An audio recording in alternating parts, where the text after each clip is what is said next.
Have you been thinking about creating an email newsletter for your business but just don't know how to get started? Or have you started one but haven't been consistent? Then this class is for you. Welcome to How to Create an Email Newsletter for Your Business, featuring Beth Caldwell.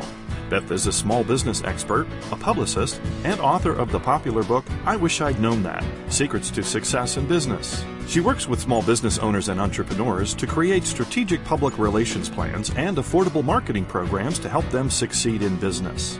This workshop is creating an email newsletter for your business. Get your pens ready and enjoy the workshop. In this program, you'll get great insight into the importance of creating and maintaining an email newsletter for your business. Now here's Beth. Well, hi and welcome everyone to the workshop, Creating an Email Newsletter. You know, creating an email newsletter can be a daunting task. We're all so busy already. And to get started with this process, we need to organize our contacts, write up our content, set up an account with an email newsletter program, or learn how to use Outlook. It can be so overwhelming. Most of us already know that keeping in contact with our clients is a great form of customer service, as well as a great networking tool, but we have so much to do already. Great news though, once you get it going, your email newsletter can become a regular part of your business. The trick is to get it going. So let's begin by identifying yourself. Some people are fixing to get ready to get started. You know that a newsletter is a great idea. You've begun to collect some ideas for your newsletter content, and you've compiled a few of your contacts' email addresses. You may have told some people that you'll be sending them a newsletter soon. Now, warning, this stage has been known to last up to 3 years. Person 2 would be an in process. You've assembled your contact lists, and perhaps you've even started a free trial from one of those newsletter services, or you're using Outlook. You may be sending regular emails to your database, but they're not consistent. Person 3, you're set up, you've been sending some email newsletters, but you need to do some polishing. Your content needs to be refreshed and polished up and a little bit more professional looking. Well, good news, no matter what stage you're in, today is going to be time for all of us to get started, because the sooner you begin your e-newsletter, the sooner you will see results. Now, why do you want to do an email newsletter? Well, there's probably 101 reasons. But here are my favorites. First, your newsletter content can't be posted on the web. Posting on the web is the fastest way to turn your email content into search engine results. Email newsletters can get you easy email referrals. If you send a tip to a contact that you met at a trade show, and they realize that they're a perfect match for their Uncle Harry or your Aunt Sally, they could forward the email.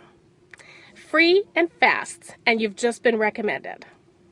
Much quicker and much more effective than someone passing on your business card or your brochure.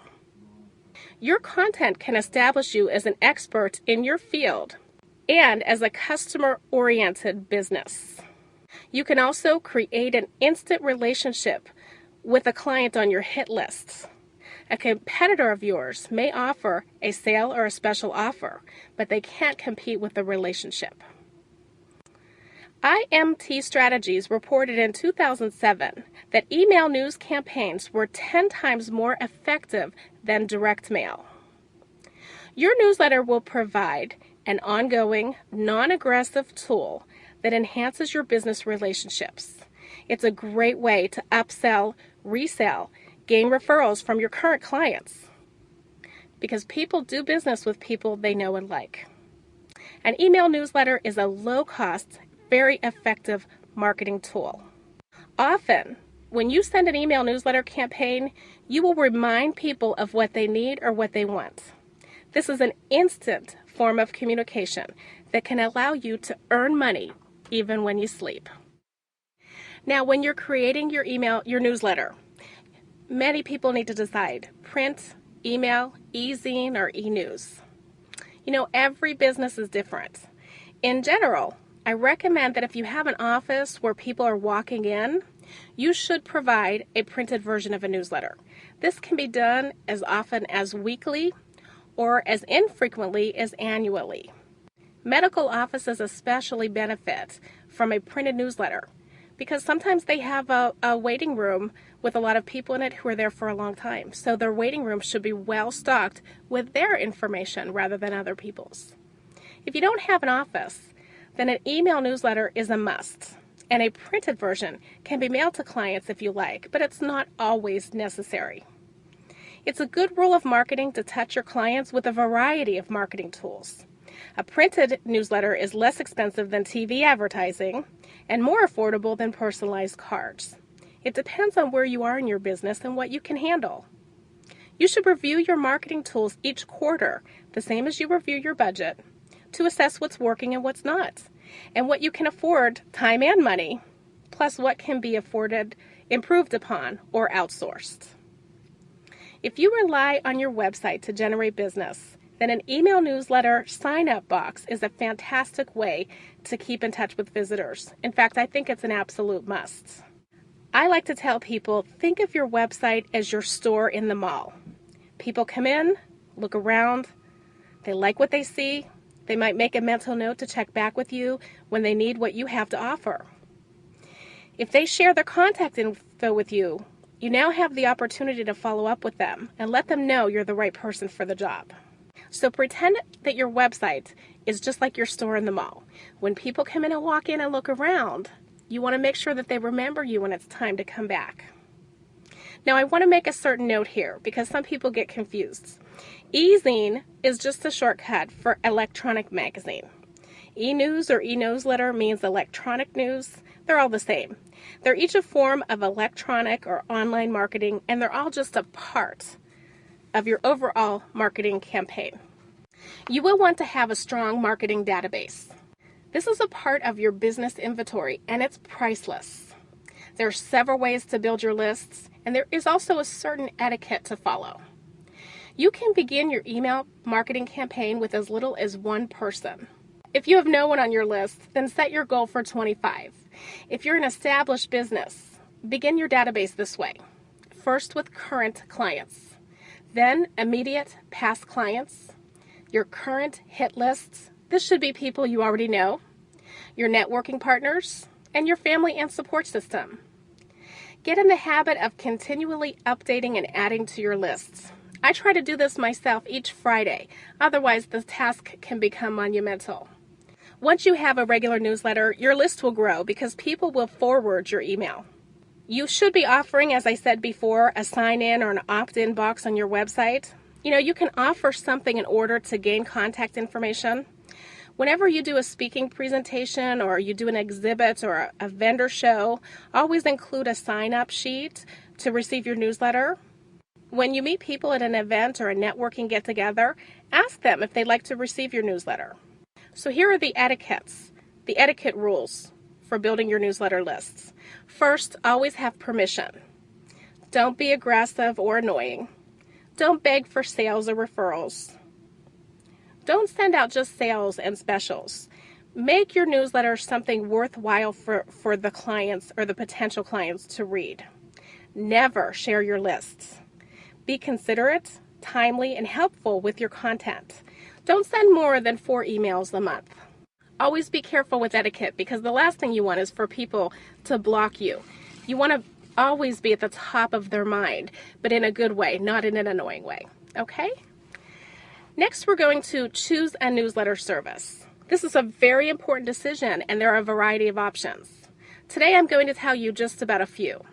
There are several benefits to using a newsletter service, including tracking, easy content management, support, and what's really great is an online copy of your database. Let me talk about these a little bit. Some people hesitate to use a newsletter service because they say, I have Outlook or I have all of my people in an Excel spreadsheet. Well, that's okay and it's all right to start that way, but the benefits are, first of all, having that database online is really great because what if something happens to your computer? What if something happens to Excel? What if your computer gets a virus? That list is as priceless as your inventory. So it's very, very important that you have a backup copy of it. Having that online is great. It's an easy way for you to maintain control and keep your contacts organized. Secondly, another very, very important thing about using a newsletter service is the tracking. And that tracking is very valuable, especially, first of all, it's going to tell you what email newsletters are most read, which ones you get most of a response to. So that'll help you to be able to tailor your email newsletters in the future so that you know that you'll have successful results. But another thing that people often don't think of is that what if you decide to sell your business? You know, looking at the results of your email newsletters is a very great gauge for someone when they're thinking about purchasing a business. So they can see that, you know, the average email open rate is maybe 31%, but your email open rate might be 42%. That's very impressive. How many people are on your list, how often they read it. This is really good information to have. For the price of a newsletter content service, it's really, really worth it to have. Now, there are several that you can look into. We'll have this available in your handout, so you don't have to go looking these up right now. AWeber has been along for a very long time. I believe they were the first ones who offered this type of a service. Constant Contact, probably the most well-known. They do a lot of advertising, and a lot of people have and use Constant Contact. GoDaddy has a service. If you have your website with GoDaddy, you can check into their newsletter service. One that I like, especially for beginners, is My Newsletter Builder. It's a very small company in Virginia, and they give really personalized help. When you sign up for your free account with them, they actually call you on the phone and walk you through your first newsletter. Many people use a shopping cart service, and if you have a shopping cart service, check that out because they often, most of the time, include a newsletter service. You want to be careful not to be duplicating and paying for products that you already have. So also check with your own website service. Now the one that I use, it's my favorite, just personal preference, I use iContact. I like iContact because it's very, very simple to maneuver. You don't have to know how to write HTML. I like to use a lot of pictures in my newsletters, and they allow you a lot of room for pictures, and I really like that. So I use iContact. You want to play around with them. Try a couple of the free trials. See the one that works for you the best. Many of you listening to this use a virtual assistant, so certainly allow the virtual assistant to use the one that she is the most comfortable with. Okay, we're going to talk now about newsletter styles. So people often ask me, what's the difference between text or HTML? Well, the difference is basically a personal choice. A text newsletter would be just what it sounds like, just text, no pictures, no fancy fonts, no pretty colors. Some people will choose when they sign up for your newsletter to receive it in text. You know, there are some people even today who still don't have high-speed internet. They're going to want to receive just a text newsletter because it takes time to download the special fonts and the colors and the pictures. Now, an HTML newsletter, those are the ones that I like to use because they allow you to have photos and live links and pictures. A text-only newsletter will just have that text. There are some samples in your handouts. In 2003, a research company in California, which is called Forrester Research, predicted this. By the year 2005, text email will seem as archaic as black and white TV. HTML newsletters are read more often, have a higher click-through rate.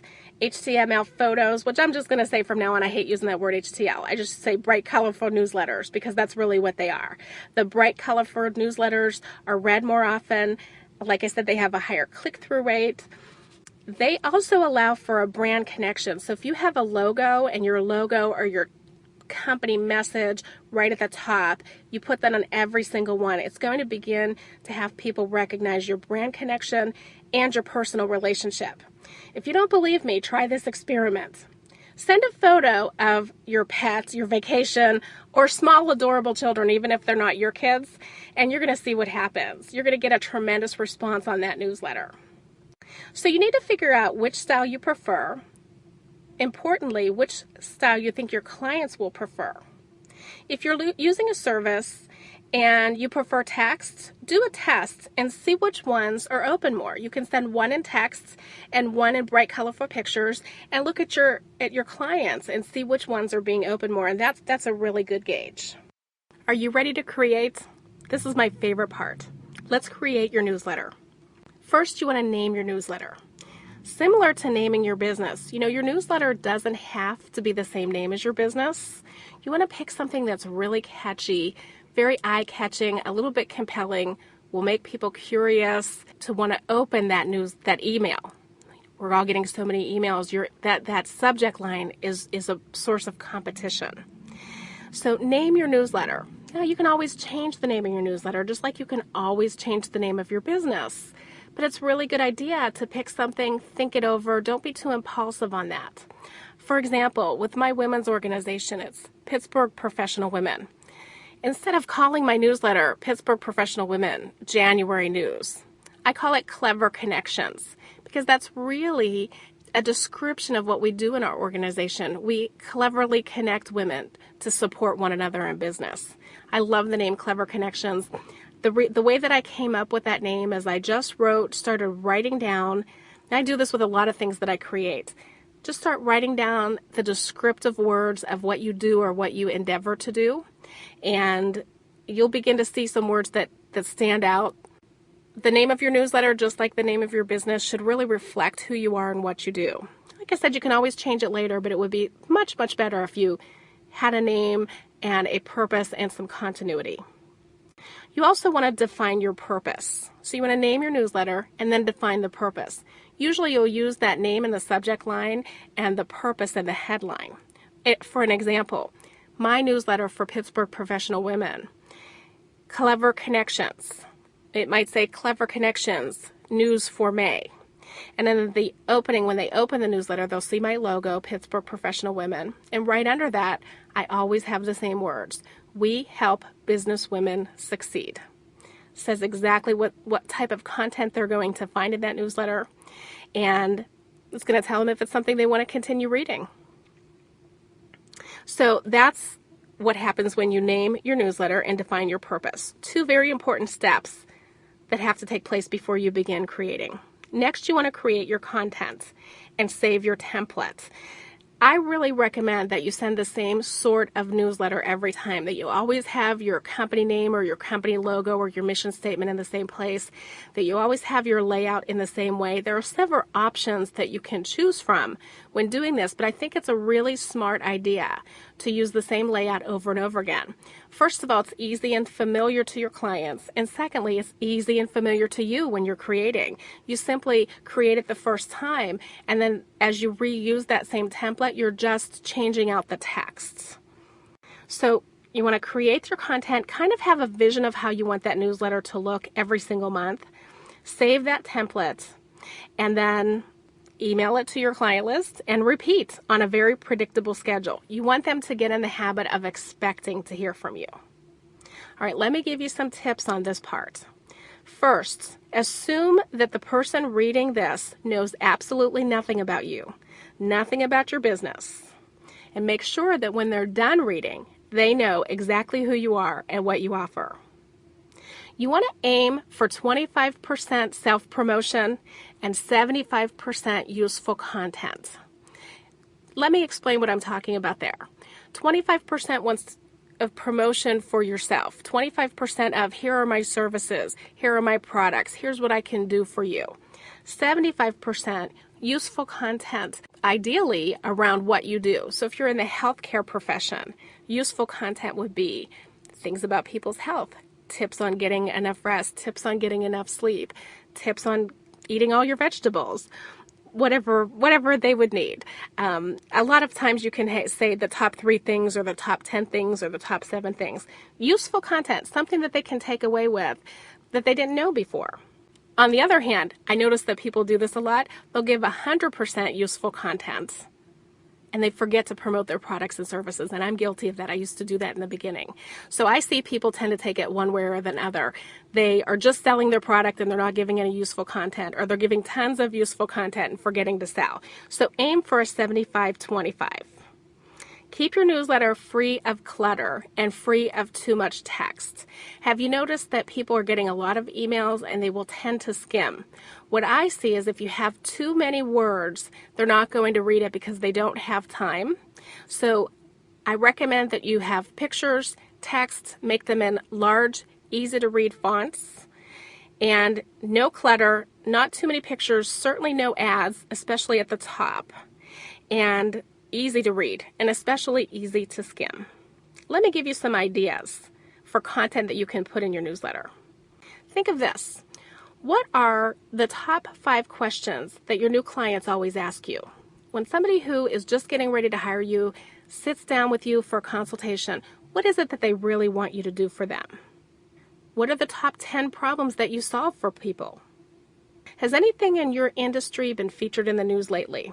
Those are always great ways, great little things to put into newsletters. You can also work with a non-competitive buddy who's also in search of your target market. I call that complementary marketing. For example, a travel agent and a florist. They're not really competitive, but they're looking after the same client. They both really want to get to brides. A realtor and an insurance agent. These people are complementary and non-competitive. You can hook up with somebody like that, especially if you don't like to write, and you can take turns writing content for one another. So obviously, a realtor giving advice on insurance and tips on assurance is going to be very, very helpful. And the other way around, an insurance agent can give tips on finding a good realtor. I think that would be really appreciated in that market. So find a non-competitive buddy, take turns writing content for one another. That'll really take some stress off of you and help you to come up with some really quality content for your newsletter. Here's another idea. You could review a book, a gadget, or even an event on your topic. You could interview an expert, somebody in your field. Suppose you have a daycare center.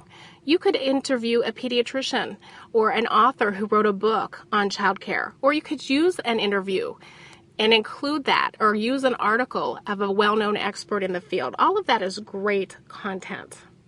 Here's some ways, some great sort of headlines if you need some creative ideas. 3 steps to, saving money or looking great. I always tell people if they're kind of short on ideas, go to the grocery store and just stand in the checkout line and look to your left and look to your right. It's always the same thing on the covers of the magazine. How to look better, how to save money, how to have great sex, how to feel great, look great, be happy.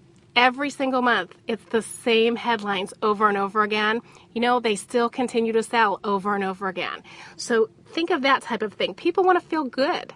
So you want to give them information that makes them feel good. So 3 steps to having fun with your kids this summer. 3 steps to feeling healthy and great. 5 mistakes that people make when paying their bills, or 5 mistakes that people make when creating an email newsletter. That would be a good one, wouldn't it? Okay, another thing that people use sometimes is a question of the month. Now, I find this is really particularly helpful if you are in an industry that maybe isn't really well known. Something that's maybe newer or new age, something that is not familiar to everyone. Maybe you're in the arts, maybe you're into holistic things, and maybe that's just not common knowledge to everyone. I have a client that is a psychic medium. That can be really intimidating to some people. Some people are interested in it, they're a little nervous about it. So we created for her a question of the month. Now, we didn't ask people to write in the question of the month. We just said, hey, what are the questions that you get all the time? We came up with 10 or 12 questions. We wrote them out the same as she would answer them, and we just took turns rotating those questions. If you have a larger business, or even if you have a small business with just a few employees, you can feature an employee of the month. People really like to make those connections and know who they're dealing with. I always recommend that for an insurance firm. And testimonials are also very, very good things. Again, you don't want to be too brash, but sometimes it's really good to include a great testimonial. I have a client that sells windows. They manufacture and make windows. They put a testimonial in every single newsletter right at the bottom left. And you know what's happened? They've been sending that newsletter out. They do a print version, which they have in their store, and they do an email version. It's the exact same thing. Do you know people are now vying to get in to that testimonial page? They want to have their picture taken in there. They want the company to come out to their house and take a picture of them standing next to their windows with a really big smile. I'm sure that the owner never expected that would happen. That's been a really nice side effect to that thing, and it's really great. As I said before, personal information can include, things about you and your family, your pets, your vacation, new babies, weddings, anniversaries. Some people like to include humor, just keep it very tasteful. And recipes, upcoming workshops. Maybe they're not workshops that you hold, but they're workshops that your ideal client would be interested in. Those are very, very helpful things to include in your newsletter. Now, some people want to know what to track. I always tell people, don't even worry about tracking your newsletter results until you've been sending a newsletter consistently for at least 3 months. In addition to that, don't bother tracking your newsletter until you're sending it to 100 people. You're going to get a better gauge of what's going on when you have 100 or more people on your email newsletter lists. So once you've been sending your email newsletter for at least 3 months, you have at least 100 people on your list. Begin to track the following. First of all, how many openings? How many people are actually opening that newsletter? That's really important. If you use a newsletter service, they're going to tell you exactly the percentage, and they're going to put it up in a pretty little pie chart. Remember that the average is about 30%. So if you're doing over 30%, you're doing well. If you're doing under 30%, you probably want to tweak something. And very likely it would be in your subject line, the title of your newsletter. You also want to be very careful to track the number of bounces. And a bounce is simply a newsletter that did not get through to that person's email address. In some cases, it's because the person changed their email address. Sometimes it's because their email address was full, their account was over quota or something like that. Sometimes you just mistyped in the address and you need to change that. Now that's very important. Obviously, for one reason, you want them to receive the newsletter. But secondly, if you have too many bounces, then your email is going to be more likely to be flagged as a spam email. So you want to be careful. And if you see that emails are bouncing, your newsletter service will usually send you a message. You had 8 or 13 or 12 emails bounce. Go in there, try to fix that right away. If you can't figure out what the problem is, delete that from your lists. Hopefully you have the business card of the person and you can call them and make sure that you can verify their email address. Another thing that's really important to track is the number of click-throughs, also called conversions. That would be people who went from the email right to your website or to the website that you were trying to send them to. Often in my email newsletter, I will have several links to different things. Maybe I've shared a great article, but just the first paragraph of it, and they'll click through to that website to see the rest of the article, to read the rest of it. So when you see a high click-through on that, you know that people were really interested in that subject. Of course, you want the highest click-through to be right to your website and hopefully to buy your product or service. Something that you won't see a lot of because people don't do it kind of the way they're supposed to would be the number of forwards.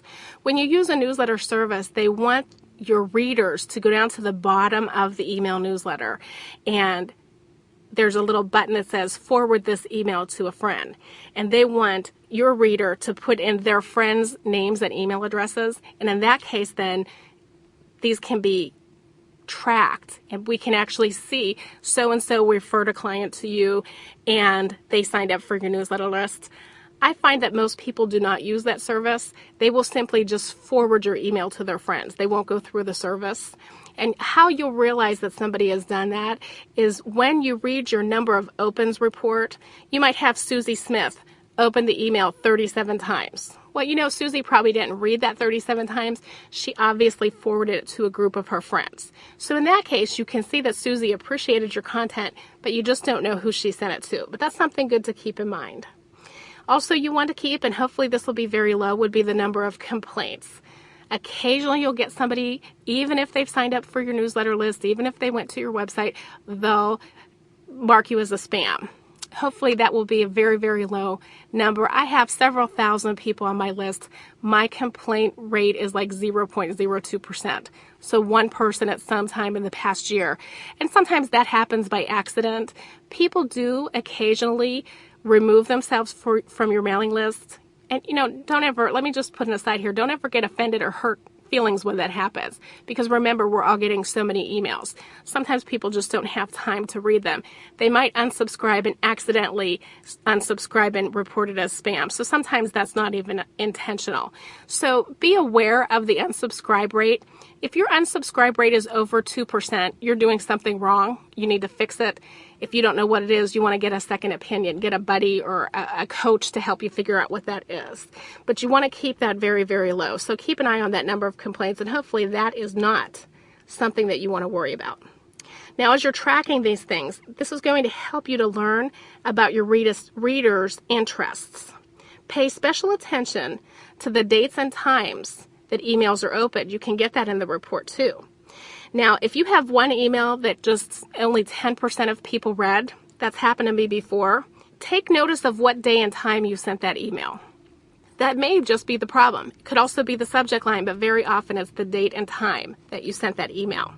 Now, also look, if you have an email newsletter that's been forwarded much more at a higher rate than the other ones, try to figure out what it was that people liked about that. Of course, if you have an email newsletter that you sold a lot of products, figure out what you did there and keep doing it over and over again. Let me give you a little tip about sending your email newsletters. I'm sure that everybody listening to this and everyone attending this workshop receives email newsletters. Have you ever noticed that some of them come at midnight? If you're a night owl like me, every now and then at midnight I'll get 3 or 4 emails, and they're always emails that I've subscribed to. When that happens, it doesn't feel as personal, don't you think? So when you're setting up your email newsletter and you're using your service, it will ask you what date and time do you want this email sent. And I always pick a time like 9:16 a.m. or 2:14 p.m. So people actually think that I just hit send on my computer, even though for real I may have written that email newsletter 2 weeks prior. So don't ever just have them automatically go at 12 midnight or automatically go at 6 a.m. It makes it more personal to have it come at a more realistic time. Now, I have a $10,000 question for you. People ask all the time, why does one subject line work better than another subject line? For example, why would somebody read Clever Connections, May 2009, instead of Pittsburgh Professional Women News You Can Use 2009? Why do people open some and not the other? You know, it's the $10,000 question. And you know what the truth is? Who knows? We don't really know why people open some things or read some things more than others. What we need to know is what they do open and continue to do that over and over again. And I tell you this because I don't want you to spend too much time trying to figure out what works and what doesn't work. Use the tools, figure out what works, continue to do it over and over again, and don't worry about what isn't working, because we don't have time for that, do we? I want to give you 2 little bonuses to this workshop. I'm going to give you some techie terms. I just want to go through and explain them to you. They are in your PDF handout. But we already talked about bouncing. When the email bounces, that means that your newsletter, for some reason or another, did not go into their inbox. Now, there are 2 types of bouncing. A soft bounce means that that person is over their quota, or it could be that they didn't pay their bill and their service is temporarily terminated. Now, a hard bounce would mean that that email address is no longer current. CTR, that's something you'll see in your reports, and all that simply means is click-through rate. And that's, as we discussed before, the number of people who actually opened your email and click through to visit your website. CVR stands for conversion rate. Now that's a little bit different than click-through rate, because the conversion rate means the people who have visited your site and they've made a purchase. We want lots of CVRs. A house list, also called a retention list. This is just another name for your database, or what I call your contact list or your email list. Now this list is always made up of contacts that you've collected yourself and people who have given you permission to contact them. You can use this list to cross-sell, upsell, and to continue to build your relationship. Now, this list is a very valuable asset to you. And as I said before, it's as important to your business as your inventory. You want to protect this list, never share it, never sell it. Never lose it. Don't ever lose it. That's really, really important. Okay, your open rate, simply the number of emails that were opened in comparison to the number of emails that you sent. You want to shoot for at least 30%.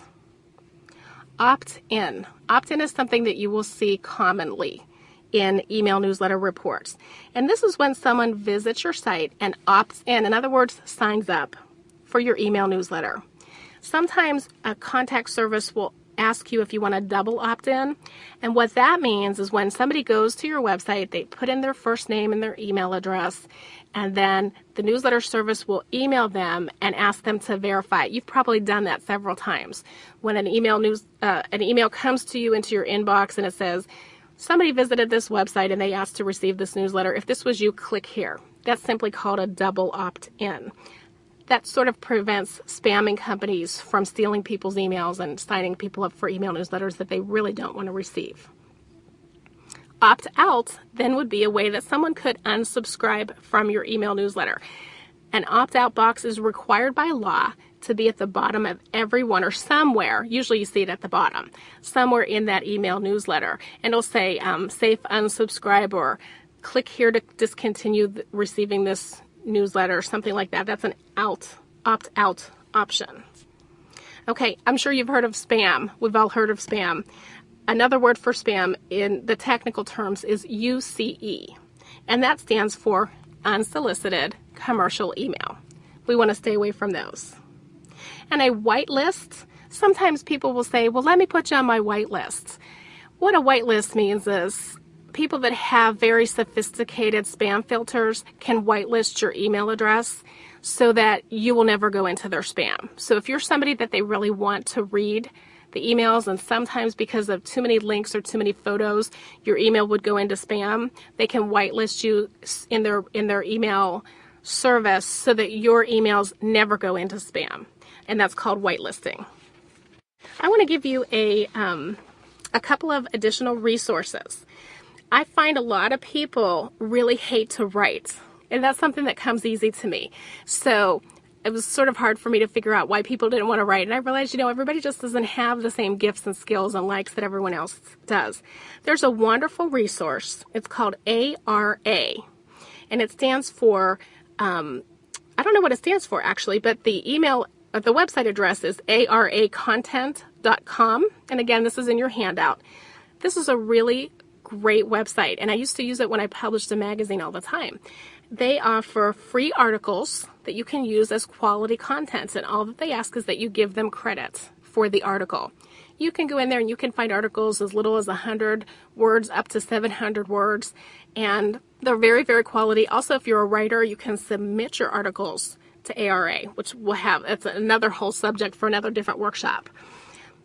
A great tip that I have for you is go to either American Greetings or Hallmark or any of whatever your favorite greeting card company is. They have, because of the business they're in, they of course want to sell cards for every single holiday. I have found them to have the most comprehensive listing of holidays anywhere. And if you're looking for a good reason to send a newsletter, just go to their website. You'll find out all kinds of holidays to celebrate everything. And ideally, you're going to want to find something that matches your business. I use iStock Photo. Some people use clipart.com. I like to use real photos, and I use iStockPhoto.com, and that's a place where you can purchase photos pretty affordably. They range from $3 to $22. You can get a nice quality photo. It's possible that you might see that photo somewhere else in a magazine or on a billboard, but not likely because it's a worldwide site. So you can check on there for some great quality photos. One thing you don't want is just to use the typical Microsoft Word art or clip art, because everybody's seen that. You want to be a little bit different than that, look a little bit more professional. I want people to not look homemade, but you don't have to hire an expensive graphic artist to do this. These resources will help you do that. E-zine articles are a simple other way for free article content. There's a website called ezinearticles.com. Very simple to ARA contact, very similar to ARA contact. And it's a place where experts and professionals will write articles in hopes of getting some publicity. The content is free. You just have to credit the author. Oh, here's one I love. It's My Live Signature. And if you're on my email newsletter lists, you'll have seen a sample of My Live Signature. I love My Live Signature. You can just go in there and create really nice handwritten signatures. People think that they're really your signature. You can always hire a graphic artist to scan your signature and set it in there, but mylivesignature.com is free. Now, if you need more resources, you can go to my website, which is iwishidknownthat.com. www.iwishidknownthat.com. Click on resources and you'll find a lot of great material for helping you to build your email newsletter list, your content, and lots of other things that will help you in your business. I hope you enjoyed this workshop, and I look forward to seeing you again soon. We hope you've enjoyed this workshop and that you'll begin creating your email newsletter right away. Beth is passionate about keeping business owners up to date with the latest tools, techniques, and strategies for success. She's the founder and host of the Monday Morning Mastermind Program, a convenient mastermind program for busy entrepreneurs that meets by teleconference for 20 minutes every Monday. For more helpful workshops, business tips, and more on the Monday Morning Mastermind Program, visit iwishidknownthat.com. Thanks for listening.